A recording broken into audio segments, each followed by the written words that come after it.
I think of myself as a marketing consultant and social entrepreneur. When I was at uni, so I was studying chemistry, French maths and physics. I had done Fame the Musical in my first year, loved it. And one of my friends and I wanted to organise like parties. We both loved doing that.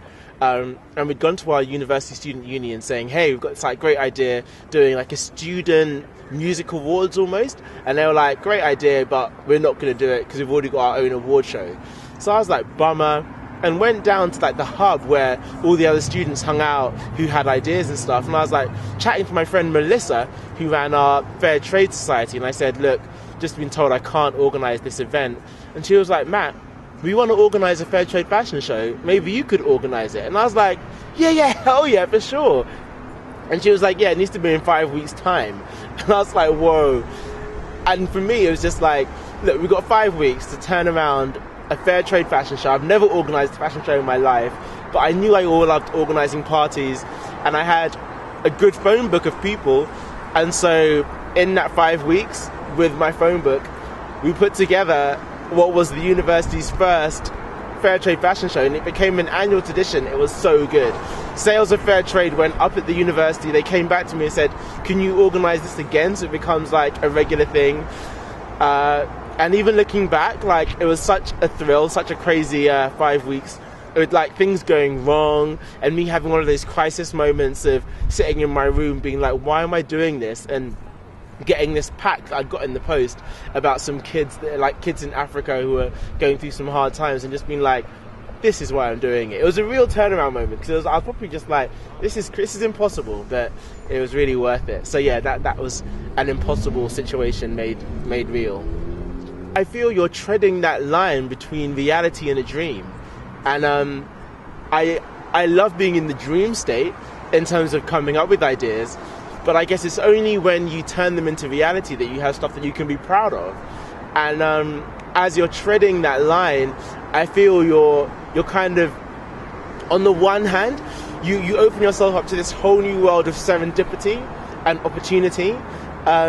And on the other hand, you open yourself up to this whole world of failure and things going wrong, you being late to things. But I think between the two is just this like realm of excitement that I thoroughly enjoy. I mean, like, thinking about the serendipitous moments, there was a girl who I'd seen a year before with the fashion show. She had an amazing voice, and I didn't really have an opportunity to engage her or work with her. But the fact that I was now organising this fashion show meant that I could go up to her and be like, hey, I'm organising this fashion show, I need your voice. And she like got involved, and me and her then worked together for the next 2 years on like a variety of different events. And then also, I had moments where like I had good friends of mine getting a little bit annoyed because stuff was changing all the time, and they were like, Matt, this is like really badly organised. But it's because it was in the process of being organised. That's how I like to think of it. So you're kind of in this high excitement mode, and it's great. It's really exhilarating, and I love being in that space. I have a couple of rules to keep myself grounded. The first one is don't believe the hype. The second one we'll come on to.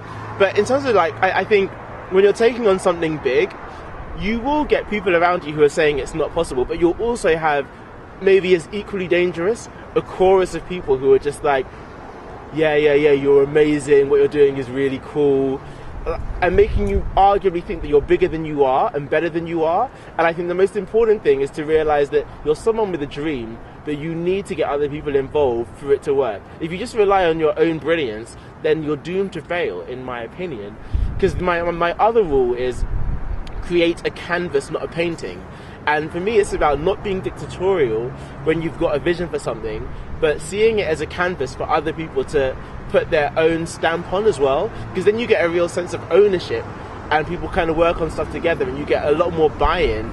And even when it comes to then marketing whatever you've made at the end, be it a product or an event, there's so many people who are invested in it that it's so much easier to get acceleration behind it.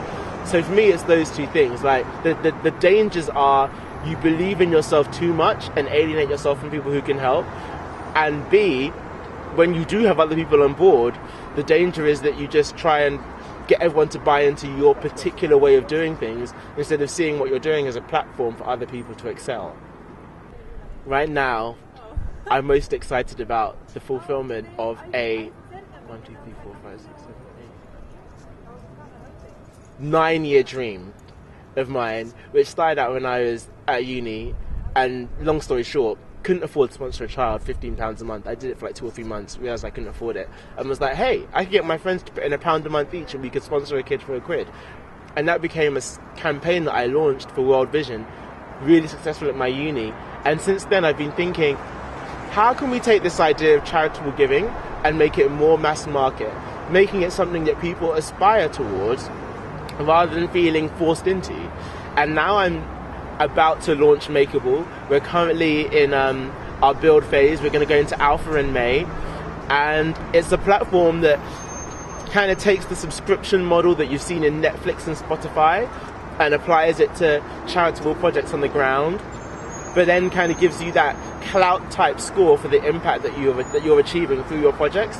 So it taps into a sense of altruism in the sense of I want to change the world, but also does it in a very transparent sense that lets you feel good for the good that you're doing in the world as well, which for me is just as important. So that's what's keeping me awake at night. That's what's getting my girlfriend a little bit annoyed. I'm not giving her as much attention as I normally do, but it's what's getting me really excited.